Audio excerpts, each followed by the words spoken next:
Ladies and gentlemen, prepare yourself for a journey into the bowels of weirdness. And I mean that in the nicest possible way. Please give a welcome to Brett Savory.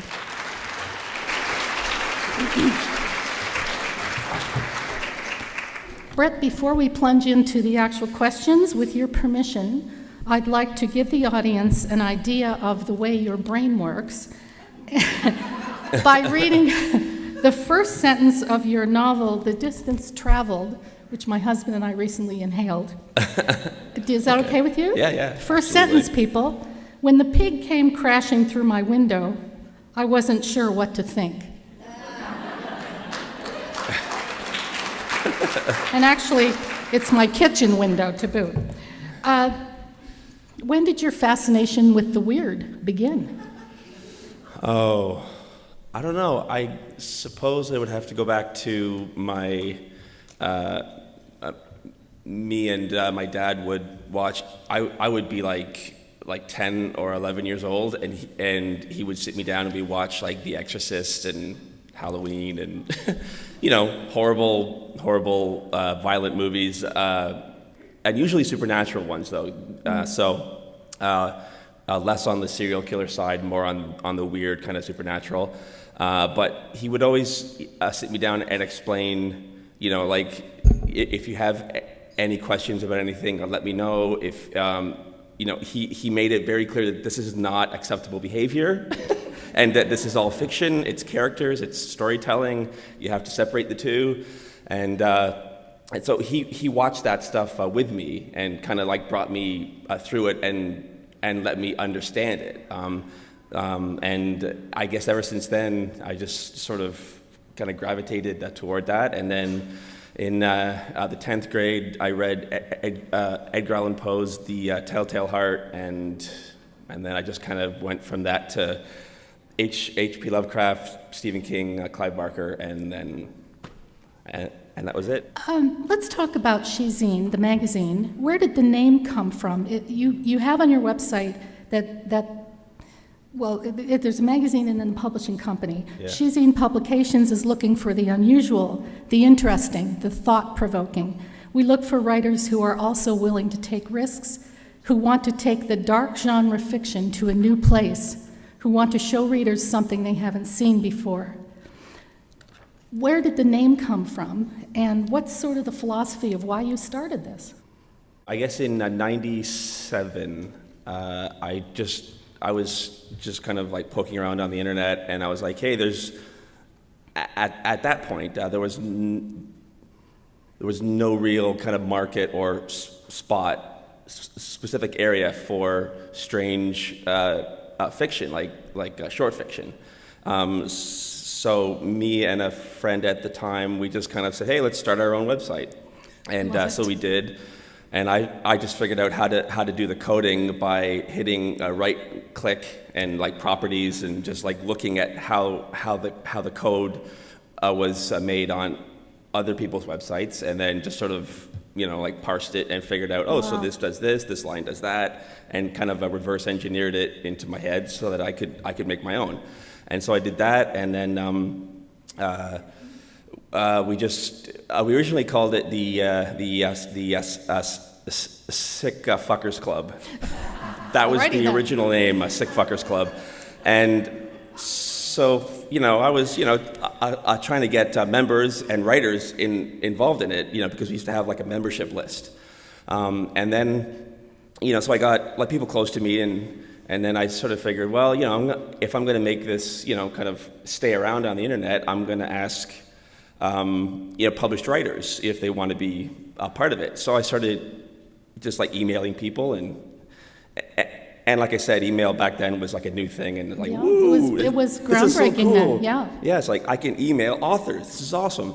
And so I started emailing some of my favorite authors, and one of them, Peter Crowther, he's a UK author and publisher, and I really liked his stuff, and so I asked him if he'd like to be a part of the Sick Fuckers Club, and he said, I really like what you're doing there, but I can't, as a professional, be part of something that has that name. And I'm like, I can understand that.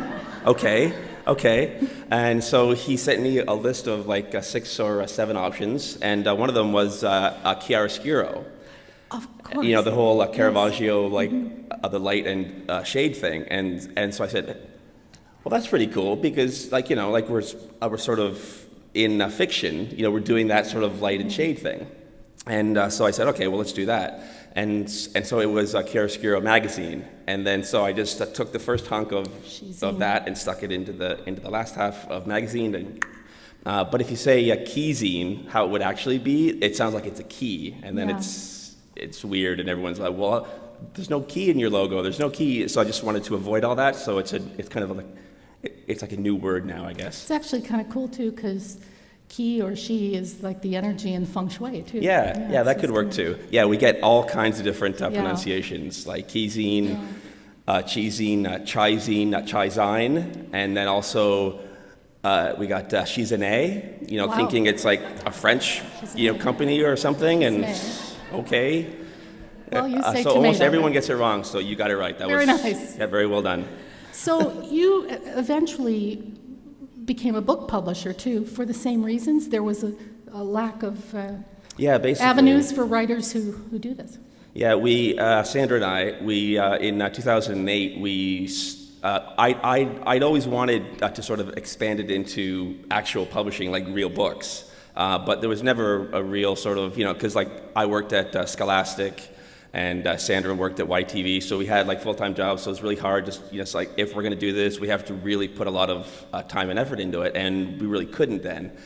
So we just started doing a bit of like POD stuff. Like the first couple of books were just like a couple hundred copies, and we had distribution through the LPG literary press group, and then you know, but after we did the first couple as a POD, we said, okay, well, you know, if we're going to do this, you know, basically we said, fuck it, because that's what we always say. We say, fuck it, let's just do it. And so we do it. That is literally what we said. That is actually what happened, yeah. We can take it, we're adults here.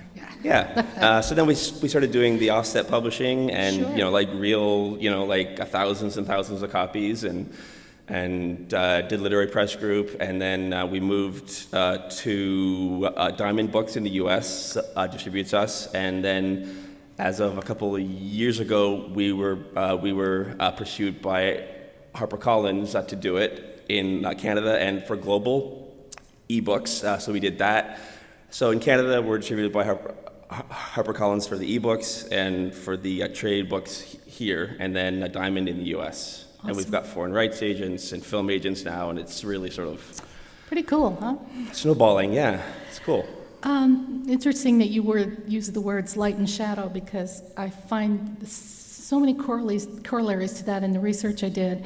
You both worked in for traditional publishers. You have a concept of what good writing is from a traditional publisher standpoint, and you are totally open to the outrageous, to the risk-taking, and I've always contended that those aren't mutually exclusive, that you can have really well-written books that are funny, that are outrageous, whatever. So I find that's interesting.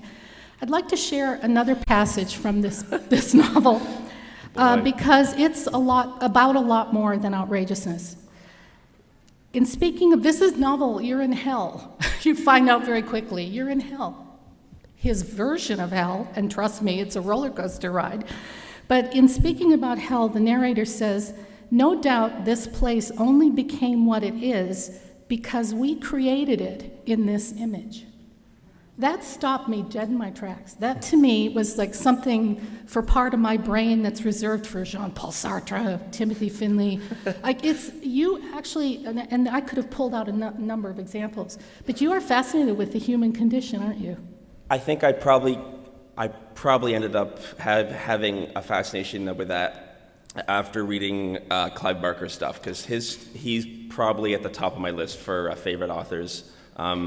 He's one of the few in the world, I think, who can marry grotesqueries with a beautiful language. You know, like he can say the most horrendous, awful things in such a beautiful way that you're going, you know, like you're like conflicted, right? Because you're like, oh God, that's such a beautiful passage, but it's about something horrendous. And I always loved that. So I think I'm probably trying to emulate him when I say stuff like that. It's very flattering the other guys that you mentioned though, but I've never read, I don't think, either of those guys, but but I know who they are for On the surface, sure. there's this really incredibly outrageous stuff happening, but it taps into what's inside of all of us.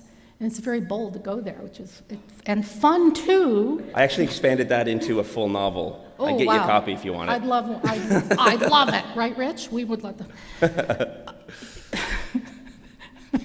And there are all these grotesque things happening, and then you hit a statement like this. There are glorious parts of hell, too. It's not all fire and brimstone. The Canadian dollar was hell's official currency. Rumor had it that the big red fella adopted it simply because it was pretty. You mine humor from the strangest places, and I find the irreverence refreshing. How do you view humor in the literary world? Because personally, I would love to see a humorous novel win the Giller Prize. I would love to see that as well. I think I think part of the problem though is that CanLit has this sort of reputation as being overly serious, and if it's not overly serious, then it's not worthy of that sort of prize. And I disagree. I mean, they got the Stephen Leacock Award for that, so maybe they just think, well, that's for that, and this is for more serious writing. But I think there can be an overlap, and I mean, I would also love to see more of the genre stuff, kind of accepted for that sort of stuff, for those kinds of awards anyway. Yeah.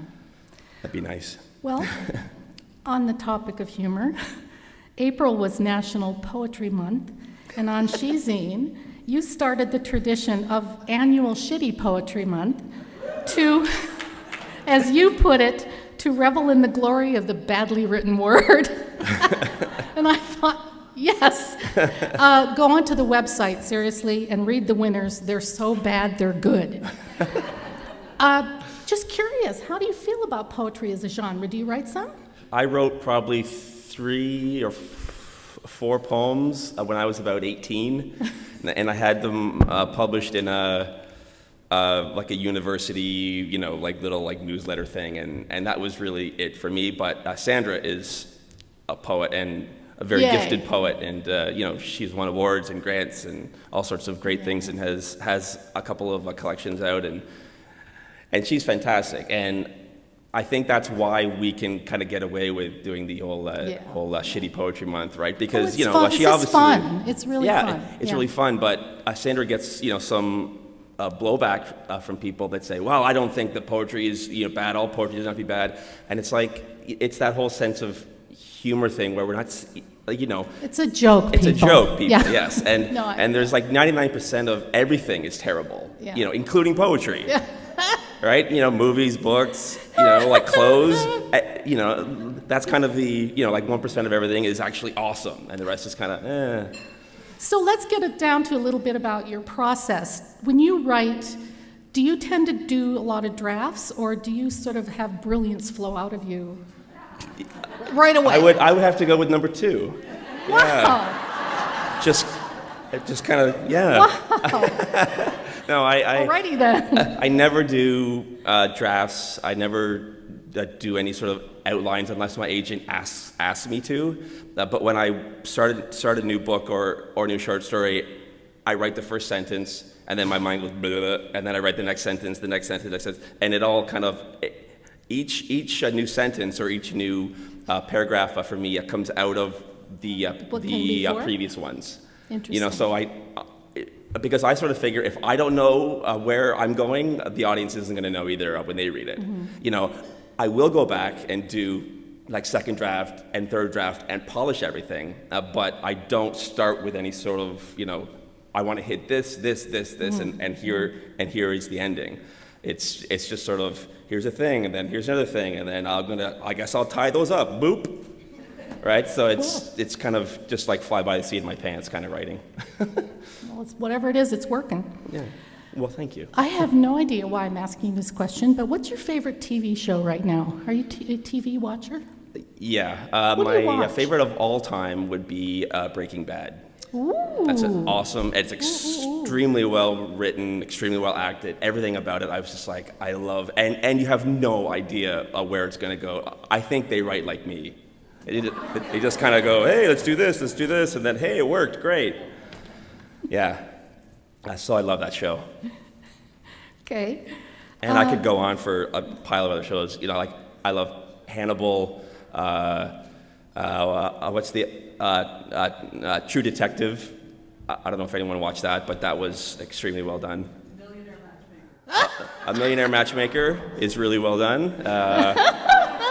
And yes, I do actually watch that. That's hilarious. Well, you have to, balance out your Yes, you serious do. TV watching with horrible, trashy I have crap. been known to put on the Real Housewives of something. Yeah. Which, much to my husband's horror, but Yeah. whatever. But it's all about horror, Rich. Yeah. Scaring men, I love it. In December, there was a terrific article about you and Sandra in the National Post. You were quoted as saying that the emerging and established writers who publish with you like to be noisemakers. What did you mean by that? I think that was maybe a quote from you, but I'll speak to it. Oh, no? Okay. Well, maybe you made it up. Okay, well, I think what we probably meant by that is, I mean, we've got guys like Tony Burgess and who's another one of those guys that's Joey Comeau, like these sorts of guys who really take risks and they just they write about whatever comes into their head, and there's no formula, and there's no who's the market for this book. It's just, here is my story. It could be horrendous and grotesque and awful things happen, or amazing things happen, or awful and amazing things happen, all in the same book. But there's no sort of thinking about it in terms of a market, or who are my readers, and I think we kind of, maybe not the best business idea in the world, but I think we kind of adopt that as our general motif, is that everything we do is kind of a niche. It's kind of a niche. I already did that word. And that's actually one of the reasons why HarperCollins, I guess pursued us in the first place, is when they went with us, they said, you guys are publishing a particular kind of dark fiction like that they didn't have on their lists, and that a lot of other major publishers haven't really got. So I guess that's kind of what it is. It's like noisemaking in terms of we don't care. We don't care if this particular cover, the Amazon people or the Barnes and Noble people have a problem, with the whatever cover. We go, well, that's what the cover is, and if somebody has a problem with any of the content, or if they're for us, we welcome that sort of controversy. If you're upset, if you're disturbed by one of the books, but it's well written and we love it, well, that yay, it did something. It made some noise. It made some noise. It actually affected you, because I think the worst kind of fiction you could have, a novel or short story, is something that is forgettable, that you just read and it's gone out of your head. It doesn't make any sort of impact. You go, oh, well, that was nice. That was nice characters, and that was a lovely little story, but it's gone. It doesn't stir anything, so it doesn't make any noise. One more quick question before we open the floor to the audience for questions. Sure. Of the manuscripts you reject, and I assume there are some, A lot. if you had to, what's the number one reason, just quickly, of why manuscripts are rejected for you? For us, I think probably weak writing. It could be an interesting kind of plot and whatever, and sort of okay characters, but if the writing isn't strong, or if it's sloppy, because we get a lot of submissions, it's really like why would we take this cool idea that is sloppily done when we have an equally cool idea Right. that's extremely well done? So it kind of usually comes down to that. And one of the things that we do when we send rejections is we say, this is kind of intangible and nebulous, but it's just not a ChiZine book. It's, and it's kind of hard to hear that as a writer because you're like, well, what does that mean? And even we can't really put our finger on what exactly it is, but there's just something it has to fit in with our other books and our idea of what our stuff is. The message is work on craft, right? Yeah, Work and on also, craft. if you're submitting to a particular market, you have to read the books, that place puts out. You can't just be like, well, they like horror, boom, here's my horror novel. If you've never read anything else that we've ever done, it's not our kind of horror novel, and then you'll get a rejection. But if you've gone through at least like 10 of our books or something, it gives you a good sample. You can go, oh, I kind of write like this, and this is my kind of stuff. And you'll have a much stronger chance of acceptance if you do that.